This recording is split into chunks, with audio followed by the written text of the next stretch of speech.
Olá, que bom ter você aqui com a gente para essa nossa conversa. Vamos mergulhar um pouco na palavra de hoje, ver como ela ilumina nosso caminho. Olá, com certeza. É sempre bom parar um pouco e deixar a palavra falar com a gente, né? Isso. E hoje parece que temos três pontos bem fortes, sabe?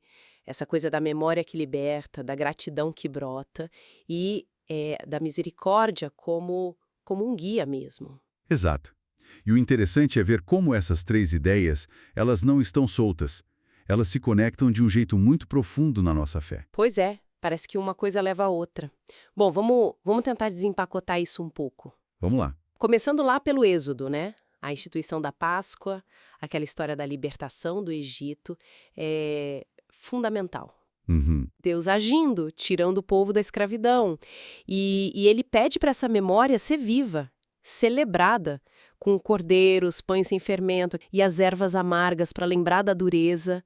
E o fascinante aqui, sabe, é que não é só lembrar de algo que aconteceu lá atrás. É mais. Como assim? A fé nos chama a perceber que essa libertação de Deus, ela continua acontecendo hoje.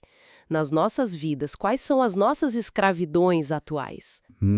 Boa pergunta. Pode ser, sei lá, a ansiedade, o medo que trava a gente, talvez um vício ou até ressentimentos antigos que a gente carrega, né? Verdade. Coisas que nos prendem. Exato. Então, celebrar essa memória é um chamado atual. Deus ainda quer nos libertar.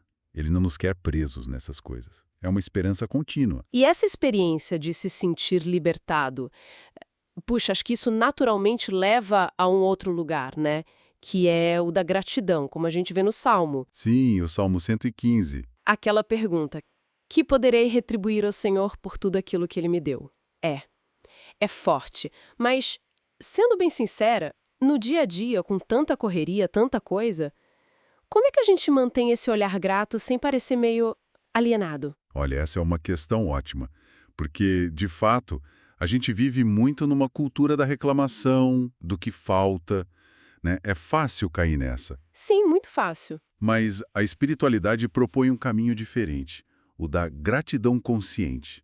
Não é ignorar os problemas de jeito nenhum, mas é escolher ativamente, sabe? Reconhecer as bênçãos, as pequenas, as grandes. Tipo, Sei lá, acordar e poder levantar, ter o que comer, um sorriso que você recebe, um momento de paz. Coisas simples.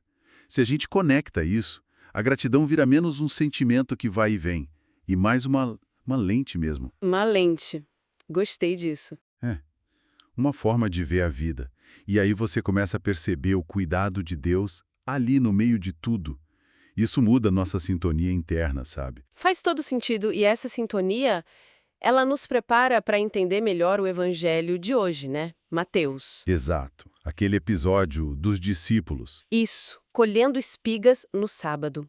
Uma coisa tão simples, mas que os fariseus logo criticam por causa da lei do sábado. E a resposta de Jesus: uau! Poderosa, né? Misericórdia eu quero, e não o sacrifício.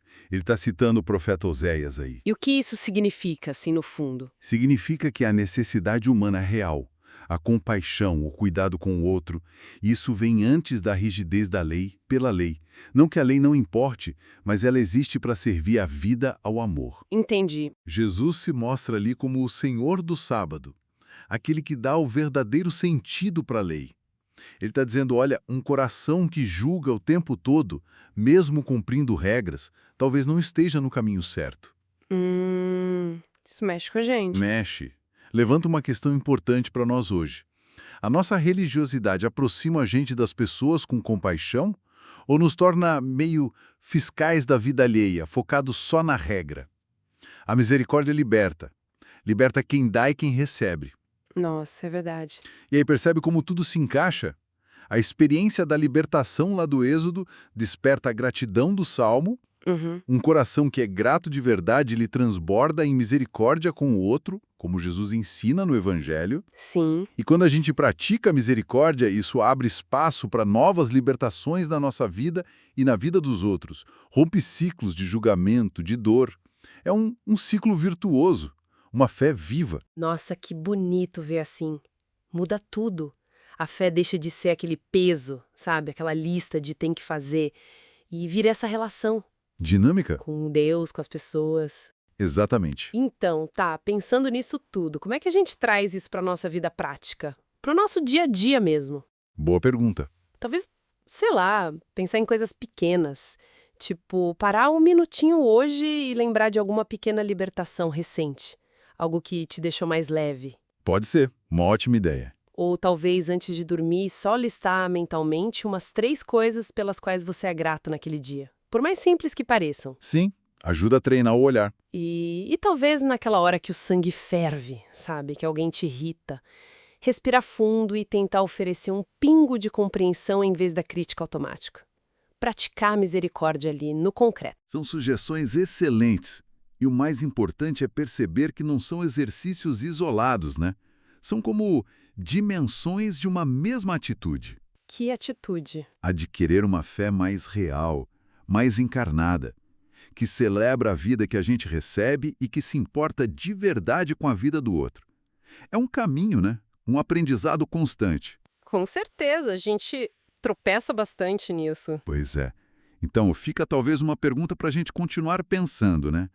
Como é que a gente pode, na nossa vida, na nossa família, na comunidade, colocar a misericórdia em primeiro lugar de verdade? Como deixar para trás esses sacrifícios de regras sem alma ou de julgamentos apressados, para poder acolher e libertar de verdade, como Jesus fez? Nossa, uma pergunta forte para a gente levar. E para quem está ouvindo a gente, se essa reflexão fez algum sentido, se tocou aí de alguma forma, fica o convite, deixa a sua curtida, seu comentário lá no canal Liturgia e Vida Reflexões para a Caminhada Cristã. A gente adoraria saber como a palavra chegou até você hoje. Isso mesmo. Compartilhem lá. Muito obrigada pela sua companhia nessa nossa conversa, foi muito bom estar aqui. Até a próxima. Até a próxima.